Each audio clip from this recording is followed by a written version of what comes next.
به نام خدا. عرض وقت بخیر به ویورای عزیز.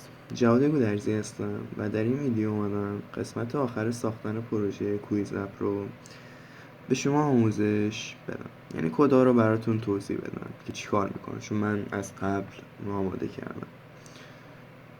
خب اول تو این ویدیو خواهیم که اول فایل اصلی و فایل ذخیره نتایج رو توضیح بدیم و وبسایتمون رو در آخرش تست کنیم.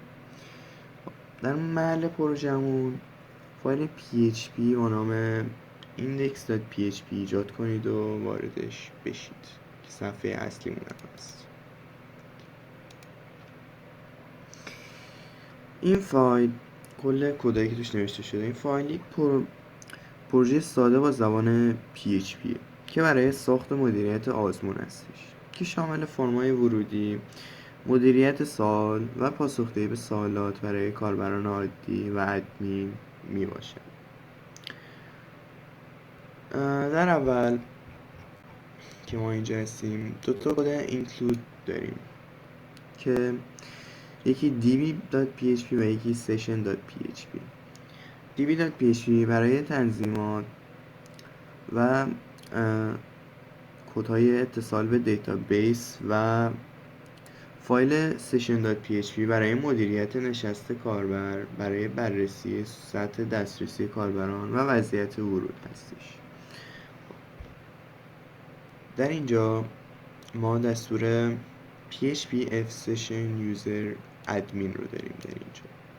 خب.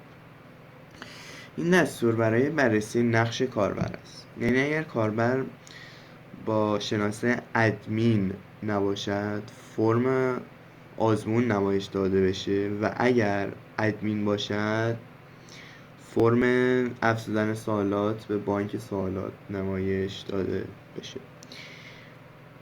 حالا میریم برای فرم آزمون برای کاربران عادی که اینجا هستش. از اینجا شروع میشه و تا اینجا تموم میشه. عذر میخوام، تا اینجا تموم میشه. خب این بخش سوالات موجود در دیتابیس رو به صورت یک لیست نمایش میده. خلاصه عملیاتی که این دستورات انجام میدن، از دیتابیس در جدول کوئسشن تمام سوالات رو مرتب میکنه و بر اساس آیدی یا شناسه دریافت میکنه. برای هر سال متن سوال و گزینه‌های پاسخ رو نمایش میده و گزینه‌ها رو به صورت رادیویی نمایش میده و برای هر کدوم از سوالات یه شناسه منحصر به فرد میده. وارد دستورات بعد میشه. این دستورات از فایل ادکویز که قبل ساخته بودیم گرفته میشه. این دستورات برای اضافه کردن فرم سوال برای ادمین هستش که اگر کاربر ادمین باشه بتونه سوالای جدیدی رو برای آزمون اضافه کنه. کاری که این کدا میکنن، دستورات که انجام میدن، کاربر بتونه متن سوال و پاسخهای 4 گزینه‌ای جدیدی رو اضافه کنه و گزینه صحیح رو با یک عدد مشخص کنه و این اطلاعات رو به فایل ادکویز ارسال و در دیتابیس ذخیره بکنه. در ساختار کلی این فایل از کتابخانه بوتسترپ CSS برای طراحی رابط کاربری و از بوتسترپ جاوا اسکریپت برای تعاملات و امکانات پویا استفاده شده و تمام دستوراتی که اینجا هستن برای اعتبارسنجی فرم و پاسخگویی به صورت ریکوایر تعریف شدن. این ویژگی تضمین میکنه که کاربر حتما یک گزینه رو برای هر سوال انتخاب کنه. و از فایل‌های خارجی از saveresult.php و از فایل adquiz.php هم استفاده شده در اینجا. save result برای اینکه پروژه، یعنی وبسایت، از کاربران جواب سوالا رو دریافت کنه و اونا رو توی دیتابیس ذخیره بکنه و quiz.php هم برای ثبت سوالاتشون از ثبت سوالات جدید از توی ادمین به دیتابیس هستش. در نتیجه این صفحه اصلی پروژه است. سامانه ساده آزمون آنلاین با قابلیت‌های پاسخگویی، مدیریت توسط ادمین و برای طراحیش از 2 بوتسترپ استفاده کرده. بود از این فایل ایندکس و صفحه اصلی. حالا می‌پردازیم به ساختن و کدهای فایل save results.php. اینجا صفحه save results.php رو داریم. این صفحه برای بررسی نتایج آزمون کاربر و محاسبه تعداد پاسخ‌های درست و ذخیره اطلاعات در دیتابیسمون است. دستورات زیر برای بازیابی سوالات و پاسخ‌ها از دیتابیسمون است.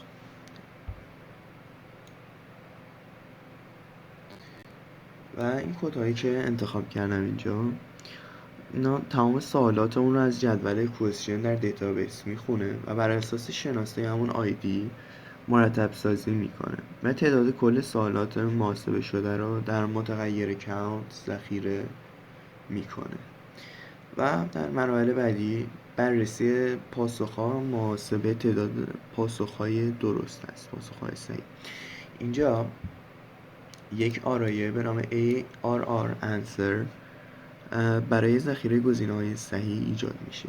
در شرط وایل، در دستور وایل که ما اینجا داریم، تمام سوالات از دیتابیس پردازش میشه و گزینه صحیح از فیلد کارکت آپشن گرفته و به آرایه اضافه میشه. پاسخ کاربر از فرم اینجا یوزر کویز که اینجا یوزر انسر که اینجا قرار داره دریافت میشه. جواب صحیح رو اینجا کاربر دریافت میکنه که اگر پاسخ کاربر با گزینه صحیح مطابقت داشته باشه، متغیر JS اینجا افزایش پیدا میکنه و سپس بعد از اون متغیر SI که اینجا هست برای حرکت به سوال بعدی افزایش پیدا میکنه. دستورات زیر هم برای ذخیره نتایج در دیتابیس است.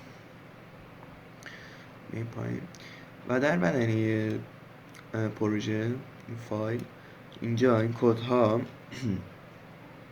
برای اینکه در آخر آزمون نتایج رو به کاربر به صورت پویا با متن نتایج ذخیره شد نمایش بده و یا اگر سوالی که درست داده باشه جواب داده باشه درست باشه، اونو به صورت پویا و متن سوال پاسخ را درست داده اید نمایش بده. این بود از فایل save results. حالا میریم که سایتی که نوشتیم رو تست کنیم. کل اون کدها و فایلایی که نوشتیم الان به هم لینک هستن و اگر الان از لوکال هاستمون وارد اون بشیم میتونیم وارد سایتمون بشیم. بریم که سایت رو تست کنیم. خب وارد مرورگرمون میشیم و از قسمت سرچ وارد لوکال هاستمون میشیم. از اینجا پروژه‌ای که ساخته بودیم رو انتخاب میکنیم. حالا اینجا ما میگه نام خود رو وارد کنیم. اگر ما نام خودمون رو یه چیز رندوم وارد کنیم ما به عنوان کاربر وارد میشیم. اما اگر اینجا ادمین بنویسیم ما به عنوان ادمین وارد سایتمون میشیم. اینجا اگر ما به عنوان ادمین وارد وبسایتمون بشیم اینجا باید سوال میتونیم اضافه کنیم. مثلا متن سوال را مثلا اینجا وارد کنیم. یه چیز مثلا سوالی رو میتونیم اینجا وارد کنیم، مثلا هرچی رندوم. مثلا گزینه اول جواب اول میتونیم بزنیم 1 2 3 و گزینه 4 گزینه صحیح رو از اینجا به عنوان شماره انتخاب میکنم. مثلا من میگم گزینه دوم جواب صحیح سوالم است. 2 رو مینویسم اینجا. 2 نه که مثلا جواب این 2 باشه، نه این 2 هرچی رندوم باشه، ولی 2 برای اینکه گزینه دوم هستش. اینجا اینو ثبت میکنیم و سوال توی دیتابیسمون ذخیره میشه. اینجا خروج رو میزنیم حالا دوباره به عنوان مثلا مهمان یا کاربر وارد وبسایت میشیم، ثبت میکنیم. حالا اینجا سوالاتی که از قبل حالا به عنوان ادمین وارد شده بودیم و توی دیتابیس ذخیره کرده بودیم رو اینجا برامون نمایش داده میده. مثلا این کشور ایران در چه قاره‌ای است؟ مثلا من از قبل گفته بودم آسیا. و اینکه طبق آموزش قبلی که گفتم همه فیلد اینجا ریکوایر هستن و حتما مجبورید که همه رو پر کنید. اینجا گیوتین در چه کشوری اختراع شده مثلا سوال وارد میکنیم و جوابا رو که وارد کردیم گزینه ثبت رو میزنیم و شما اینجا بهمون میگه به چند تا سوال درست پاسخ دادیم و نتایج رو توی دیتابیس ذخیره میکنه و با زدن خروج دیگه تموم میشه. این بود از پروژه ساختن کویز اپ. و ولی کاری که من کردم این که اینو از قبل انجام داده بودم و خواستم روی کدهاشون برای شما توضیح بدم و کل آموزش این بود. امیدوارم لذت برده باشید و تا آموزشی دیگر بدرود.